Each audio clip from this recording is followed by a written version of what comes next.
Hello everybody, this is Ramesh, doing my doctorate in Jawaharlal Nehru University, working on US Israel strategic relations for my doctoral thesis.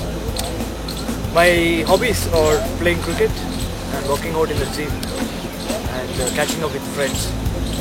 I believe life is very short and one has to live for the moment and help people whoever you can. Basically live and let live is my philosophy. Apart from these hobbies, I am basically interested in international relations also. How the relations between nations do change. As we know that there are no permanent friends in international among nations. There are only permanent interests. Apart from my academic activity, I also indulge in serious reading on international affairs, foreign policy, and do take note of the American foreign policy and its activities. These are some of my academic activities. Apart from these, I have made a lot of friends overseas, so I be in touch with them and knowing their culture, knowing their food, sharing common bonds. I think this is where one has to work on. This is where one has to be a global citizen. Apart from you being an Indian national, this is very serious work that one has to do. Hi, apart from my all academic activities, I am interested in sports also. Basically, I am a sports buff.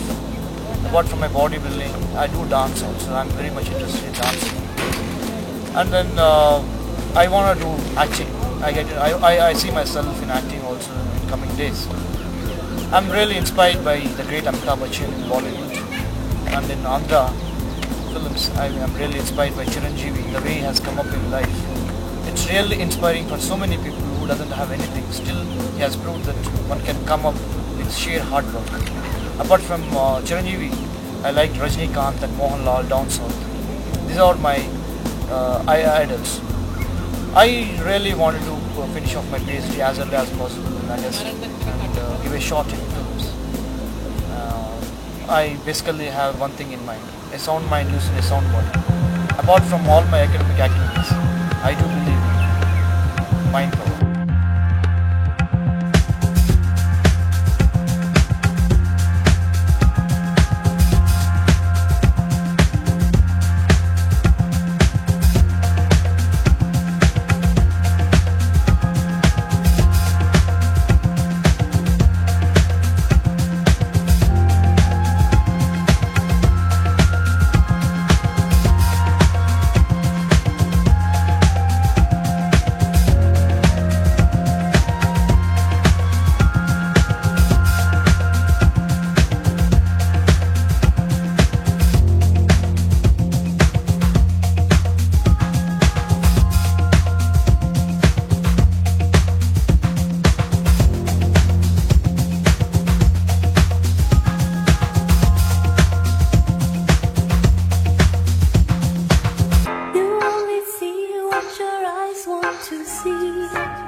How can life be what you want it to be?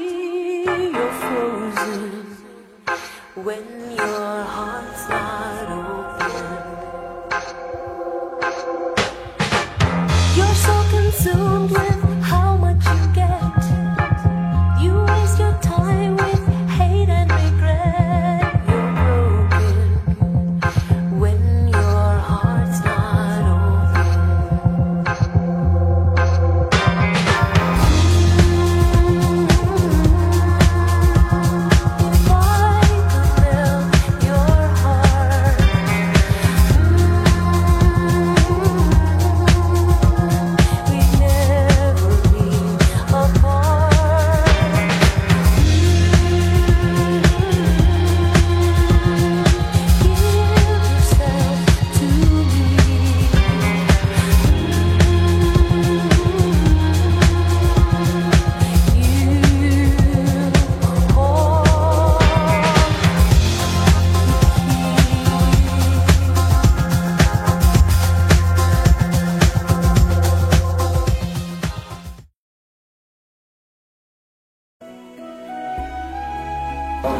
Priya,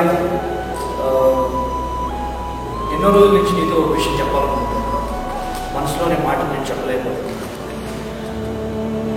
నేను చూసిన దగ్గర నుంచి అదేంటో కానీ నా మనసంతా నీ ప్రేమతో నిండిపోయాను. ఎన్నో రోజుల నుంచి ఆశతో చూస్తున్నాను. ఆ మంచి రోజు వచ్చింది. నాకు ఈ అవకాశం ఇచ్చినందుకు ఆ భగవంతుని ప్రార్థిస్తూ నీ ముందులో ఒక నగ్న సత్యాన్ని ఉంచుతున్నాను. హలో ప్రియా, నీ మనసులోని భావాన్ని నీ కళ్ళ ముందులోకి తీసుకొచ్చి నీకు చెప్పడానికి 3 సంవత్సరాల నుంచి ప్రయత్నం చేస్తాను. ఈరోజు నిజంగా ఎంతో అదృష్టవంతుడిగా ఫీల్ అవుతున్నాను. నమ్మకం దేవుడిని ప్రార్థించి నీ ముందుకు వచ్చాను. నా మనసులోని ఈ మాటని నీ ముందు నుంచి నా ప్రేమను నీకు తెలియజేద్దాం. 3 సంవత్సరాలుగా ఎన్నో రాత్రులు నీ చూడడానికి నా ప్రేమని ఎంతో కష్టపడ్డాను. కానీ ఈరోజు నాకు ఇచ్చాడు దేవుడు. ప్రియా, నేను ఏదో చిన్న కుటుంబంలో పుట్టిన కష్టపడి చదువుకొని ఈ స్థాయికి వచ్చాను. నీకోసం నేను ఏమైనా చేయడానికి త్యాగం చేయడానికి సిద్ధంగా ఉన్నాను. ఒక్క అవకాశం నా జీవితంలో అయిపోయింది. నా భాగస్వామిగా నా జీవితంలో నువ్వు అడుగుపెట్టి ఈ ప్రపంచాన్ని జయిస్తాను. ప్రియా, భగవంతుడు ఇచ్చిన ఈ అవకాశాన్ని నీ ముందర పెడుతున్నాను. ఎన్నో దేశాలు తిరిగాను, ఎంతోమంది అమ్మాయిని కలిసాను, ఎంతోమంది చూశాను. అందరి దగ్గర బాహ్య సౌందర్యం చూడగలిగాను, కానీ ఆత్మ సౌందర్యం చూడలేదు. నీలో నీ కళలో చూసి చెప్తున్నాను ప్రియా, నేను నీలో ఆ ప్రేమను చూడగలిగాను, ఆ అమాయకత్వాన్ని చూడగలిగాను. నువ్వు చదువుకోకపోయినా పర్వాలేదు, నీకు కావాల్సినంత ఆత్మ సౌందర్యం, మనిషికి ఈ దేశంలో కావాల్సిన ఆత్మ సౌందర్యం, ఆత్మ సౌందర్యం నాకు ఎంతో నచ్చింది. నేను నీకోసం ప్రాణాలు ఇవ్వడానికి సిద్ధంగా ఉన్నాను. నీకోసం ఏమైనా చేస్తాను. ఒక అవకాశాన్ని ఇచ్చి నా జీవితంలో ప్రవేశిస్తే నేను ఈ ప్రపంచాన్ని ఏదైనా సరే సాధించి ఎంతటి కష్టాలైనా నీకోసం ఉంటాను. నాకు ఒక అవకాశాన్ని నీకోసం ఏదైనా చేస్తాను. ఎన్నో సంవత్సరాలు కష్టపడి 8 సంవత్సరాలు కష్టపడి PhD డిగ్రీ పూర్తి చేశాను జవహర్లాల్ నెహ్రూ యూనివర్సిటీ డిగ్రీ. నాకు ఏమి ఇచ్చింది డిగ్రీ? ఏమీ లేదు. కడుపు నిండలేదు. కాళ్ళు నిండిపెట్టి తిరిగాను, కడుపు నిండలేదు. ఎందుకు ఈ ఉద్యోగం లేదు, చదవలేదు. అమ్మ నాన్నకి అన్నం పట్టలేక అయ్యో రామా అని అమ్మ నాన్న ఎదురు చూస్తున్నారు. చుట్టాలు పక్కన అడుగుతున్నారు, నీ కొడుకు ఏం చేస్తున్నాడు డ్యూటీలో.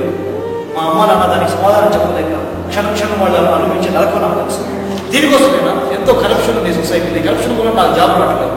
కానీ ఎవరు ఏది చూడట్లేదు. ఏంటి ఈ కంప్యూటర్ రంగంలో ప్రతి వాళ్ళు అమెరికా వెళ్ళాలని, అమెరికాలో స్థిరపడాలని, కోటిని సంపాదించాలని అడుగుతున్నారే కానీ నీ కొడుకు ఏం చదువుకున్నాడు, నీ కొడుకు ఎక్కడ చదువుకున్నాడు, నీ కొడుకు తిన్నాడా కానీ ఏ కూడా అడగదు. దీన్ని చెప్పే సమాధానం ఏంటి? ఇదేనా చెప్పే సమాధానం? నేను ఎంత కష్టపడ్డాను, ఆకలను మాడి అలం గురించి కూడా జైల్లో చదువుకున్నాను. మెస్ బిల్లులు కట్టలేక ఎక్కువ నా స్నేహితులు ఎంతో నాకు కష్టపడ్డారు. నా ప్రొఫెసర్స్ డిగ్రీ సంపాదించాను. ఈ డిగ్రీ నాకు ఇచ్చిందే 8 సంవత్సరాలు కష్టపడి PhD డిగ్రీ వచ్చిన తర్వాత నేను చేసింది. అరే జీవితంలో ఏమంది అంతా మించాను. ఎన్నో చదువులు, ఎన్నో దేశాలు తిరిగాను, ఎంతోమందిని కలిశాను, ఎన్నో డిగ్రీలు సంపాదించాను ఏమంటారు PhD డిగ్రీ కూడా సంపాదించాను. ఇంత సంపాదించిన తర్వాత కూడా జీవితం ఒకే ఒక సత్యం. సత్యం ఏంటో తెలుసా? అంతా ఒకరోజు ఈ మట్టిలో కలిసిపోవాల్సి. దీనికోసం కులం అని, మతం అని, నలుపని, తెలుపని, బాగా డబ్బులు ఉన్నాడు భూస్వామని, దళితులని, ఎన్నో కులాలు, మతాలు, వీటి కోసం మనం ఎంతో కొట్లాడుకుంటాం. ఇది కాదు ఆ జీవితం. జీవితం అంటే బతికిన 4 రోజులు నలుగురికి సహాయం చేస్తాం, ఎంతో కష్టపడిపోతున్నాను. ఇదేనా జీవితం అంటే? ఠీకే, నేను వెళ్ళాను, ఢిల్లీ వెళ్ళాను, ఇజ్రాయల్ వెళ్ళాను, ఎంతోమందిని ప్రైమ్ మినిస్టర్ని కలిసాము, రాష్ట్రపతిని కలిసాము, సినిమాలు చూస్తాము. అన్నింటిలో మనం అనుకుంటాము అరే వాళ్ళు ఎంతో 5 స్టార్ మంది బతుకుతున్నారు, బతుకంటే అలా బతకాలను. కానీ అది నిజం కాదు. నిజం ఏంటో తెలుసా? నిజం ఒకటి, బతికిన 4 రోజులు మనస్ఫూర్తిగా నలుగురికి సహాయం చేస్తాం, నలుగురు చేత మంచిగా మెచ్చుకుంటాం. ఈ జన్మ నుంచి అమ్మా నాన్నకి మంచి పేరు చేస్తాం. ఈ సంఘానికి ఎంతో మందిని చేయగలిగిన సహాయం చేస్తే అదే జీవితం. మనకి గౌతమ బుద్ధుడు చెప్పాడు, జీవించు ఇతరులను జీవింపు చేయండి. భగవద్గీతలు ఏం చెప్పాడు శ్రీకృష్ణుడు? జన్మాల జ్ఞాన సమృద్ధ జ్ఞానాసనాత్మ చిత్వైన యోగ మాతృష్టవాడు. హృదయంలోని అజ్ఞానాన్ని జ్ఞానం అనే కనుగొంటూ చేయించి నిష్కామ కర్మయోగాన్ని ఆచరించాడు ఆ భగవంతుడు ఆచరించాడు. దానికోసం కష్టపడ్డాడు. ఏదో ఒక రోజు మనం ఈ మఠంలో కలిసిపోవాల్సిన దీనికోసం ఎందుకు ఈ కులాలు మీ మతాలు మీ జాతులు దీనికోసం కష్టపడి ఒకటి గుర్తుపెట్టి 10 మంది ఎప్పుడు నేను చూసి నవ్వుతా ఉంటారు. 10 మంది ఎప్పుడు నేను చూసి ఏ విషయం చేయలేదు చూపిస్తాను. నువ్వు చేయలేవు, వాళ్ళు చేయలేవు, నువ్వు చేయలేవు. అందరికీ ఉండే సమాధానం కష్టపడితే కొండని ముందేలా చేయవచ్చు. స్వామితుడు ఎన్నో యోగాలు చేశారు కష్టపడి. ఆయన అనుకుని నిర్మించారు. కృషి ఉంటే మనుషులు మహాపురుషులు అవుతారు అని వేమన చెప్పారు. దానికోసం కష్టపడి ఈ హృదయంలో అజ్ఞానాన్ని తొలగించి జ్ఞానం అనే అజ్ఞానాన్ని ఛేదించి నిష్కామకార్యాలను ఆచరించవచ్చు.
Once again, in effect, feel the constant slamming of the bass line. Never mess around with